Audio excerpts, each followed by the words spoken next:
if I was to train 2 times per week, would I be able to progress in jiu-jitsu, or is training 2 times per week purely wasting my time? From a business point of view, when it comes to taking your money, it's definitely not a waste of your time. You should man, yeah, a little bit, you know. Twice a week is such a small amount. There's fortunately, but unfortunately, jiu-jitsu is just so complicated. It's so hard. Twice a week is just such a small amount of time to be doing it if you really want to progress and get good. And the standards are only getting higher by the day. You know, just one of the things that when I've got a new student and they'll be trying to learn how to invert, right? Even just like in a warm-up drill or whatever. And I often say to them, I'm like, man, back when I was a blue belt or a purple belt and bearing bolos came on the scene, these were movements that even current black belts didn't know how to do. Said, but now it's just normal. And that doesn't mean it's easy, but it's normal nowadays. Like, it's a beginner movement. It's a basic movement. But just because it's basic doesn't mean it's easy, right? And, man, twice a week is just such a small amount, you know. I think really... Am I wasting my time, do you think? I don't think – I mean, look, it's never wasted time. You're still going to be acquiring skills. And some people, you know, some people pick stuff up way quicker than others. So for some people, they might progress more training twice a week than the other dude who's training 5 times a week, because, I don't know, that twice a week dude is just a natural, or, you know, he previously did whatever other sport that complements it. I don't know. But, yeah, I mean, it's such a small amount. I can tell you that statistically the average person trains 2.5 times a week. So let's say the average person trains 2 or 3 times a week. So I guess if you want to look at that data, you could say, well, if you train twice a week, you're on the bottom end of average. Okay. So you will always be on the low end of average unless you're, you know, incredibly talented and gifted. So if you're training 3 or 4 times a week, or, you know, if you're training 3 times a week, cool, you're on the upper end of average. So you got to be training 4 times a week just to say like, oh, I train a tiny bit more than the average Joe.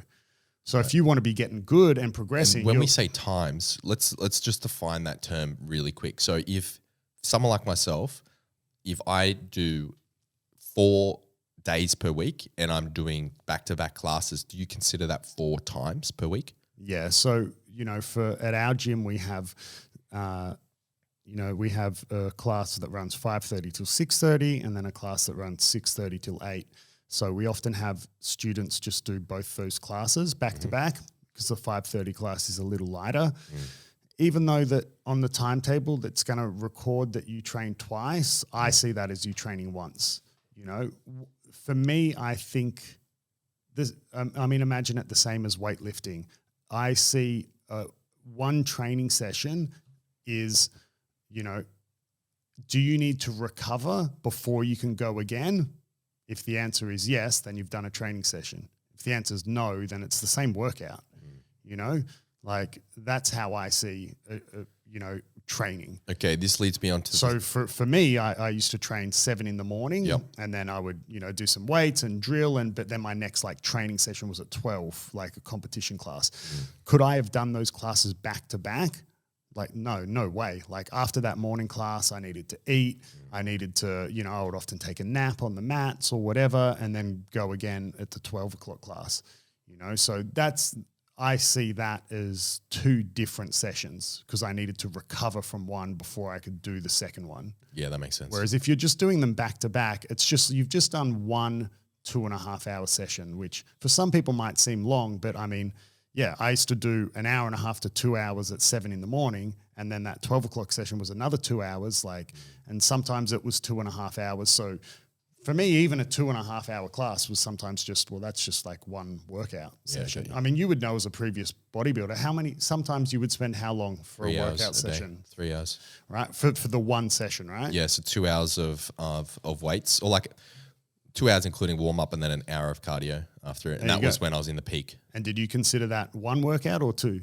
One workout, right? Yeah, I suppose it was one workout. You would probably sometimes I broke it up. You would maybe broke it up on your regime in terms of like the muscle groups you were working on and everything, but it was like the one workout. It was one session, yeah. It was just a long fuck off session. Yeah. So for me, unfortunately for the listeners here who were students of mine being like, what? But I'm like cranking, I've done like 50 classes. Nah, you done 25, bro. Yeah. You know, they're just like, you've just done 25, 2.5 hour classes.